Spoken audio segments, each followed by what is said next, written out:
This is an important interview. There will be a lot of good tips in helping you market yourself to the next level to coaches. And I'm with a coach.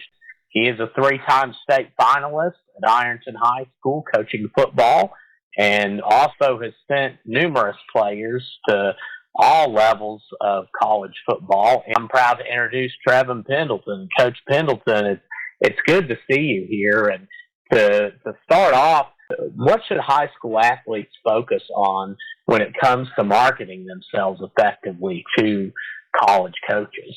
Well, first and foremost, thanks for having me on, Tyler. I really appreciate it. And it's an honor every time I get to come on and speak. And, just jumping right into it, I think first and foremost, the biggest thing is exactly what you said, is understanding marketing. And for our for our high school athletes aspiring to be college athletes, is understanding that each and every day there's eyes on you.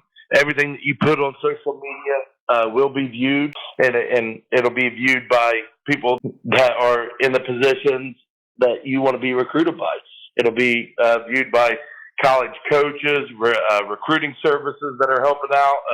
It'll be viewed by some boosters, some alumni of that school that have some pull and that can help you either negatively or positively. So it's really just we tell our kids here at Ironton and to make sure that your social medias are an extension of yourself and the type of person that you want to put out there.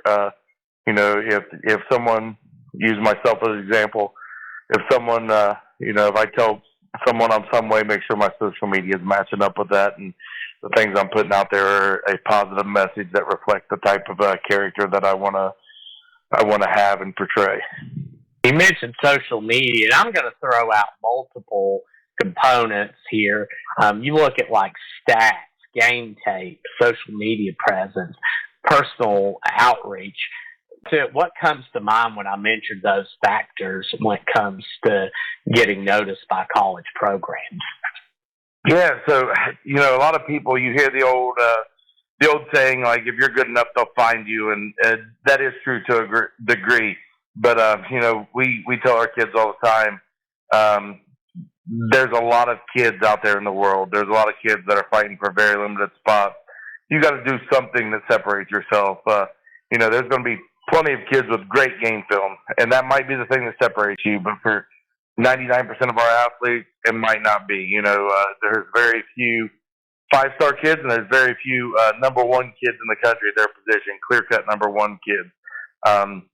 So all those components come into effect. The character. Are you a type of kid that we can rely on? Obviously, it's a big transition when you go to college. Time management. Your first time on your own, you're making adult decisions each and every day.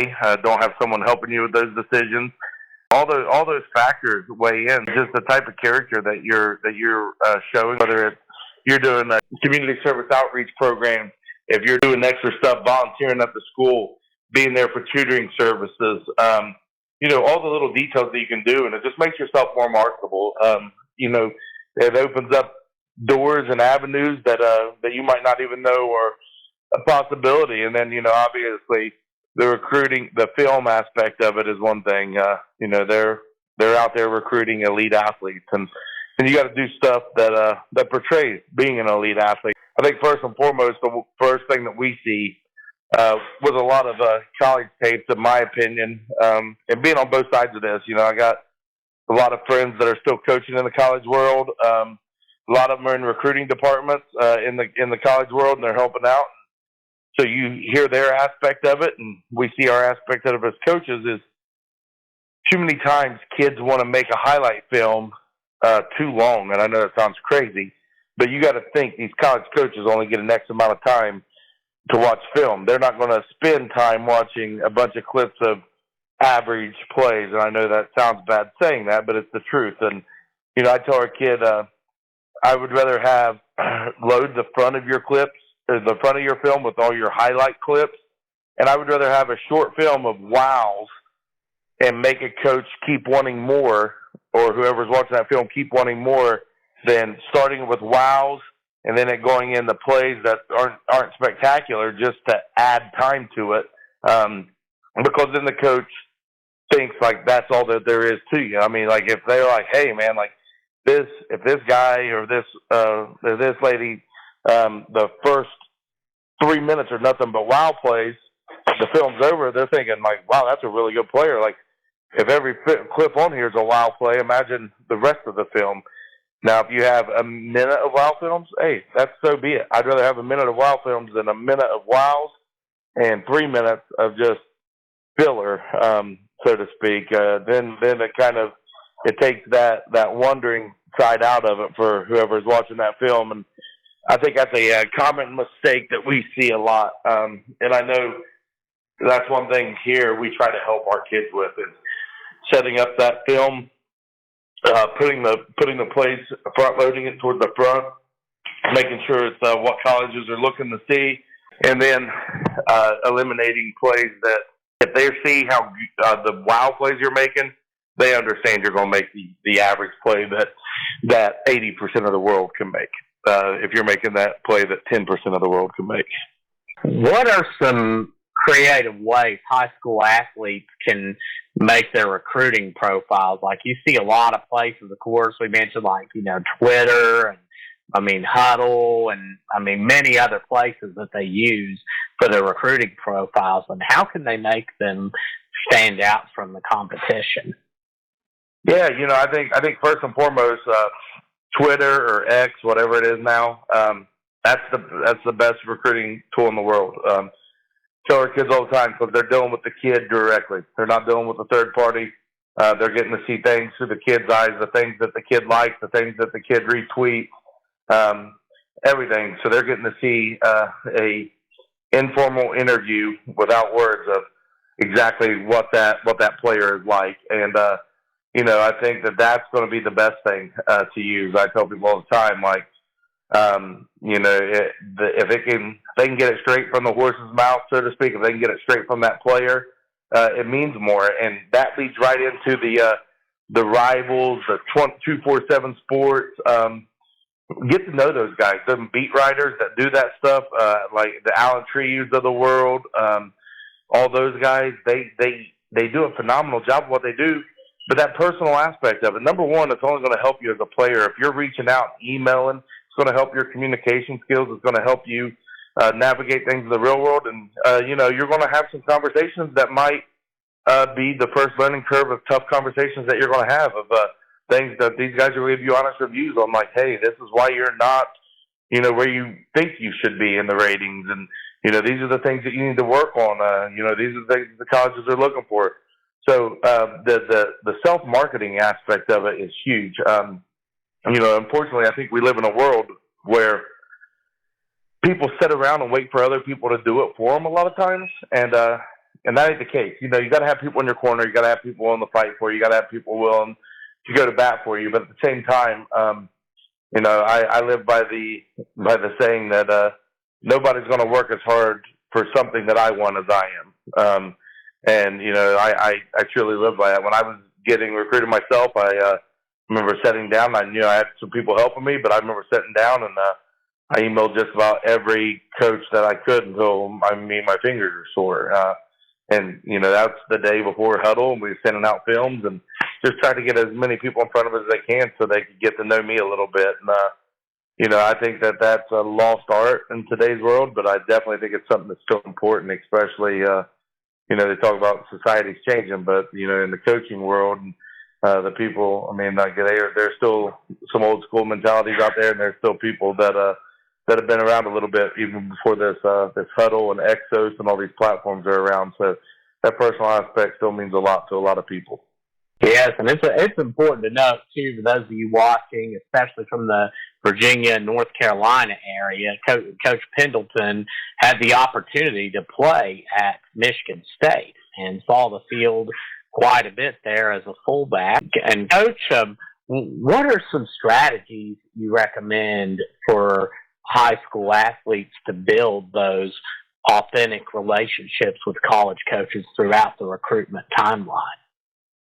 Yeah, all of our kids, obviously, if they get a chance to meet a college coach in person, meet them, get their contacts. We don't do it for them as coaches. We're not sitting there, going around and trying to get everything for them. They're going to ask those questions. They're going to do that. They're going to reach out and they're going to build those relationships. They're going to email. We sit down every year with our kids that are recruitable kids and kids that are doing things right in our program, and we try to get a list of 10 to 15 schools that they like, and we email them as coaches, but they also have to do the legwork too themselves, and I think that goes a long way. So it really isn't a trick to it per se. It's honestly it's a job and it's a task. I'm not going to lie to everyone and sit there and say like, oh yeah, it's something that can be done at a click of a button. There's times where it takes 10, 15 hours a week to sit down and do all this. But my thing is, if you want it bad enough, you're willing to do it. And if there's coaches out there that we're all coaching, especially at the high school level, to help kids. I hope so, at least. We're not doing it for the money. I think we all could say we wish the money was better. There's no doubt, but we're doing it to help high school kids. And if you're not willing to take 5 to 10 hours out of your week to do that, then you're probably not in the position that you need to be in. So,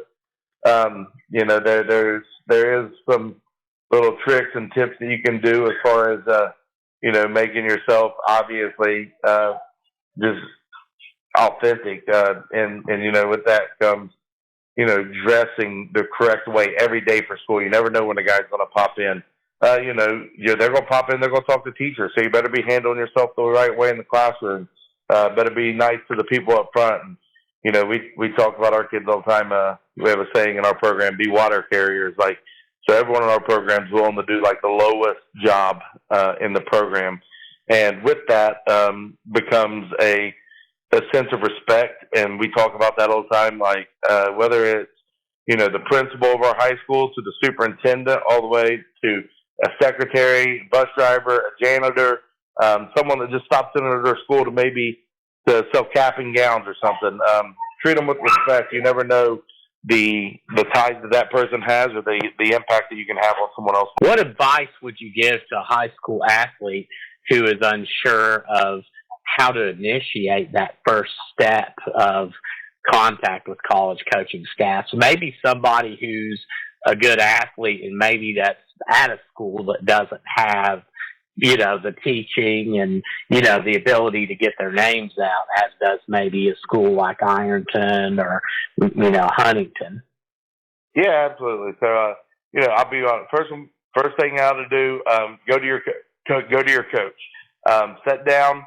Before you go to him, even have a list of 10 to 15 target schools that are realistic in what you're wanting to do, realistic, and a place that you could see yourself at, a place that you could see you're spending the next 3 to 4 years of your life at, and then go to your high school coach, see what connections they have there, what they could do for you. They might have a personal connection with somebody there that'd be a great lead and a great foot in the door. And then from there, we tell our kids, first, reach out, get on Twitter, follow every single one of them, see if their inbox is private or if you can inbox them. If you can inbox them, shoot them a message. Tell them a little bit about yourself. Tell them you're interested in their school. It ain't got to be a super formal, this is my name, my GPA. No, let them get to know you as a person first. All the other things will come after that. So, not a generic fill in the blank type thing, something personal with them. And then from there, if you don't have access to their inbox, it's real simple. You can look up every school in the country. You can look up their position coach, who recruits your area, and the director of recruiting. And I would email all three of them at every school that is of interest to you. And the same thing, personal email, get to know them, tell them a little bit about yourself, you're interested, and then you can follow it up with some accolades or a link to your highlight film or whatever. But definitely you gotta set yourself apart. There's thousands of kids every day messaging these college coaches. You got to do something a little different to set yourself apart. So that personal aspect, something they can hang on to, and something that might keep drawing them back to your film could be all the difference in the world. Wow, excellent advice. And I mean, definitely that could say, because you sometimes see those kids that are borderline, but they're capable of playing college, and they're kind of 50-50 if they want to, and that certainly is helpful advice. And then the parents, of course, we could talk all day, I'm sure, about what not to do, and I think most, of course, see how parents can hurt, but looking at it on the positive side, how can parents be helpful and impactful in the college recruiting journey? So that's an aspect that I think a lot of people don't look at enough. Every school that comes in here to recruit our kids, they ask about the kids' parents, and then they do their own research. They're on the parents' Twitters, Facebooks, whatever, Instagrams, their social media, seeing what they're posting, seeing what they're about. Because it's an extension of the kids. A lot of times, you are what you're around, and you grow up in that environment. 9 times out of 10, you're going to be that person. So, the things that they hold value in, the kids are more than likely going to hold some semblance of value in as also. So that gets looked at a lot. I've seen some parents, talk about one college in a way that it's turned people off, and I've seen it happen firsthand. And I don't think that parents, or if they get on there and they're questioning the coach every single post of they're upset about this or upset about that, and it might not even be the same sport. It might be in my case, I coach football, but it might be they get on there and they're mad at the basketball coach every week. They're mad at the baseball coach. That's the biggest thing, is it's going to plant seeds of doubt in their head, because ultimately these coaches don't know the kids yet. And, they're wanting kids that are coachable, that value, the program above everything else. And they want to see those things reflected when they get on and see the parents. And then, another thing is, I think, a lot of parents, I don't know the best word to use, kind of shop their kid around. Let your kid go where he's comfortable. If your kid's comfortable in a place and that's where he can see himself playing, I tell our kids all the time, and it might not be the best advice for everybody, but at the end of the day, the kid's going to be the only one that ever has to lay down with his head on the pillow at night and live with that decision for the rest of his life. I think that's an important thing, is they got to go somewhere where they're going to see comfortable, where they're going to feel at home, and they're going to have a little bit of, or actually a lot of bit of their own opinion and where they're going to go. They're going to have a lot of influence in their own choice. It ain't going to be from outside influences, because they're not going to be there with you. And I think a lot of times, parents try to have a little bit too much influence on that. Unfortunately, there has to be a time where the kids step up, and obviously you can take some advice from your parents here and there, but you have to make your own choices of something that you're going to be happy with, and kind of game on yourself for the first time in your life. We'll talk a little bit about Power 4, because of course you used to play what's now Power 4, and you see a lot of athletes want to go there. What is the difference, having sent several players to play that, you would, and having played there yourself at Michigan State, you would know, is there any big difference as to what they look for, as to like a tip you could give to get ahead if you're looking to go Power 4? There isn't. It's honestly the difference in an FCS and an FBS kid. A lot of times, for example, is checking off every box. Your Power 4 kids are going to be kids that do all those things. They have the size, the intangibles, but they also do all the little things. They, the character, the grades. I think the one that gets lost a lot with kids, too. Another thing is attendance, man. Like, that's the most important thing. They want people that, if they're there every day during football season, then as soon as football season's over, they're missing, 3/4 of the time, or this, that, or the other. That don't fare too well. And that ain't something that they want. So, I mean, I think that attendance is a huge thing, and you know, you gotta check off every one of them boxes. And some things are out of your control. You know, there's certain programs that basically kids got to fit in a certain box, and they got to be a certain size, a certain speed, and everything. And you know, I tell our kids all the time, like, it's great to have 30 offers. It's great to have this, but at the end of the day, you can only go play at one school, and you got to find that right fit, and you got to find that right program. And you know, it might be a program that values exactly what you have, and there's nothing wrong with that. And you know, but going back to your question, the biggest difference is just checking off every single one of those boxes, leaving no question marks. When it comes to, before we switch to talking about the football team at Ironton this year, when it comes to your personal journey, Trevon, when you go back to your days playing at Portsmouth West, when you went through the process, and what was something, this is a two-part question, what is something you feel like for you went really well, that you did really well? And I know it's hard to say, you know, what would you change when you got to go to a school like Michigan State, but if there was something maybe you think of that you'd change, what would those be? Yeah, you know, honestly, I was very fortunate. I had a brother that went through the process right before me that helped me out a lot. I had some people around me that helped me out a lot. I'd say the biggest thing was from very early on, I knew the type of school I wanted to go to.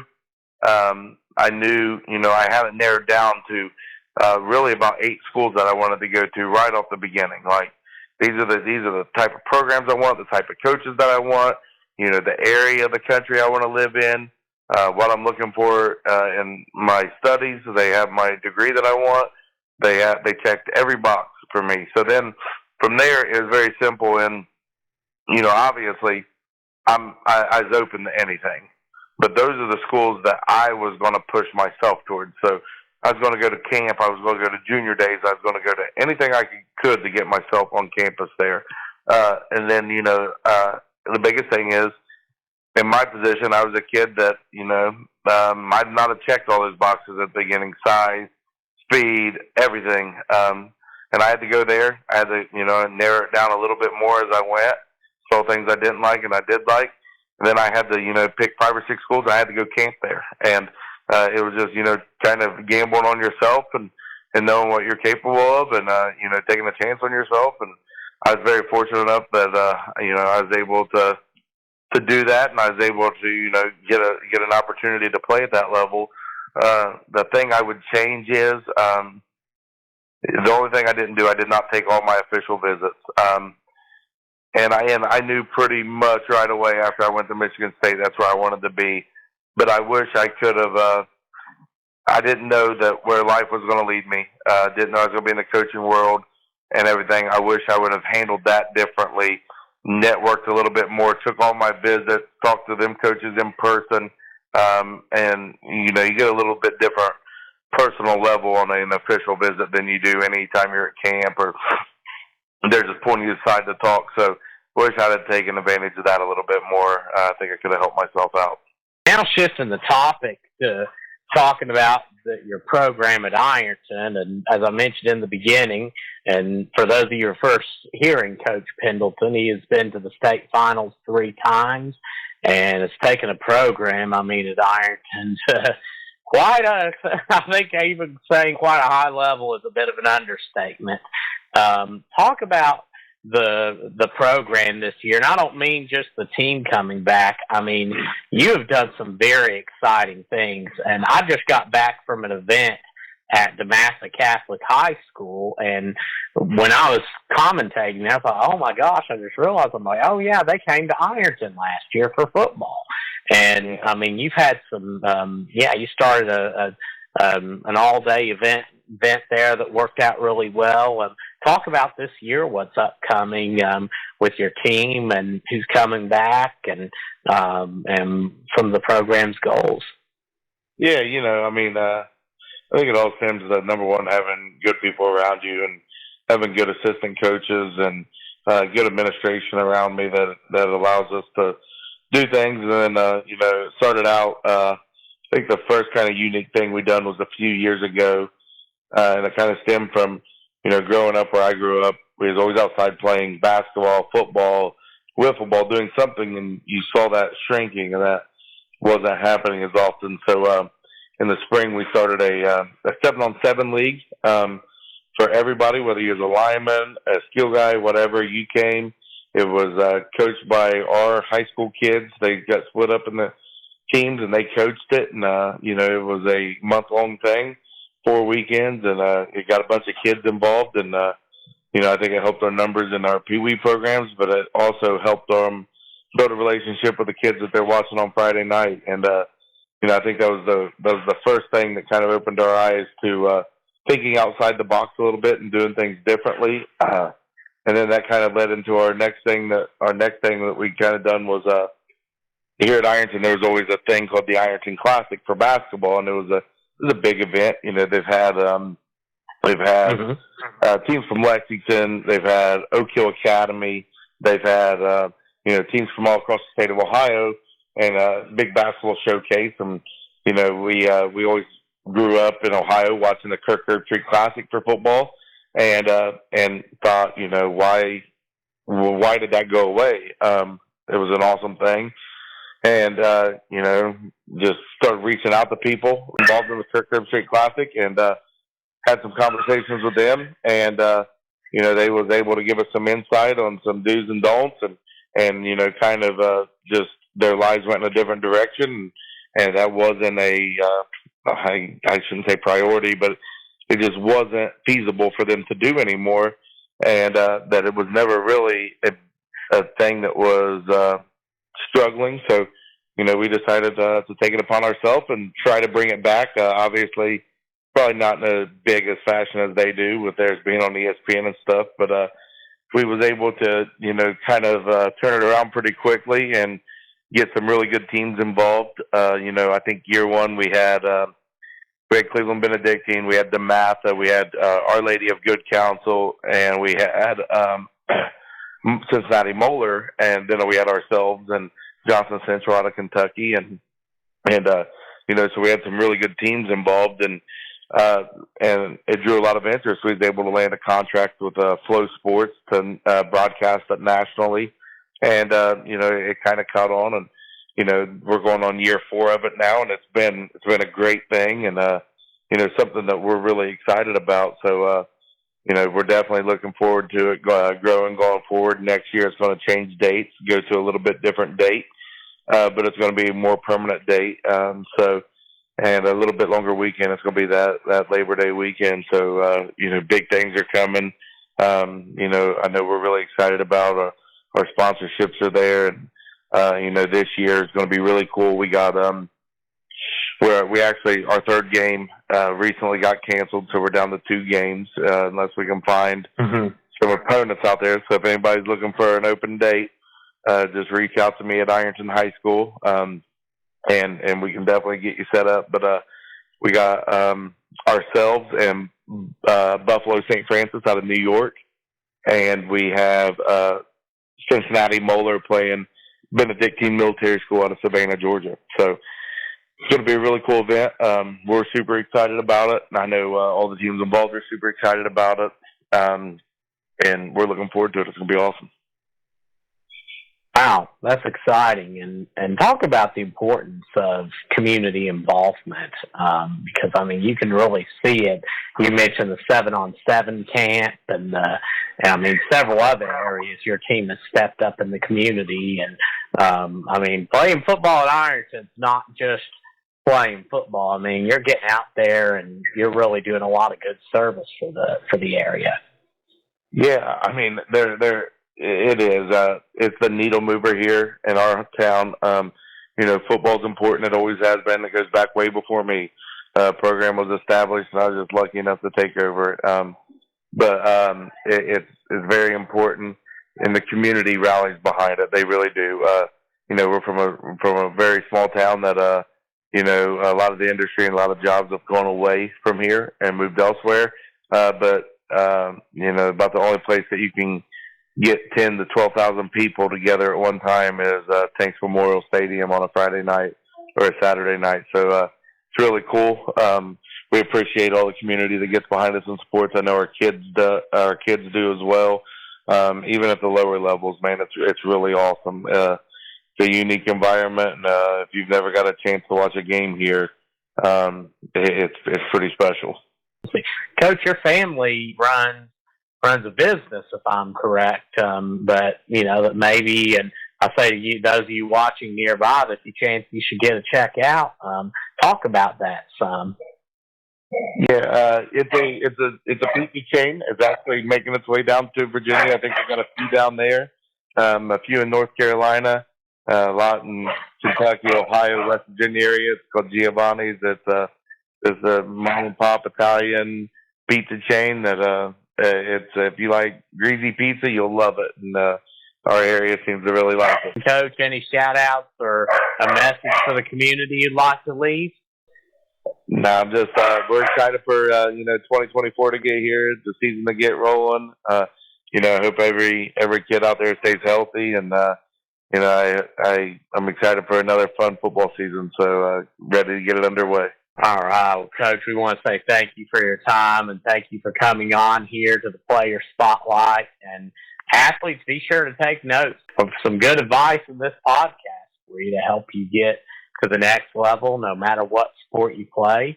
And be sure to catch the Ironton Fighting Tigers. Be sure to check out the dynamic duo of Jason Tilliall and Kevin Anthony as they announce the games for the Ironton Fighting Tigers. We want to say thank you all for tuning in today and watching. God bless you, and we will see you soon.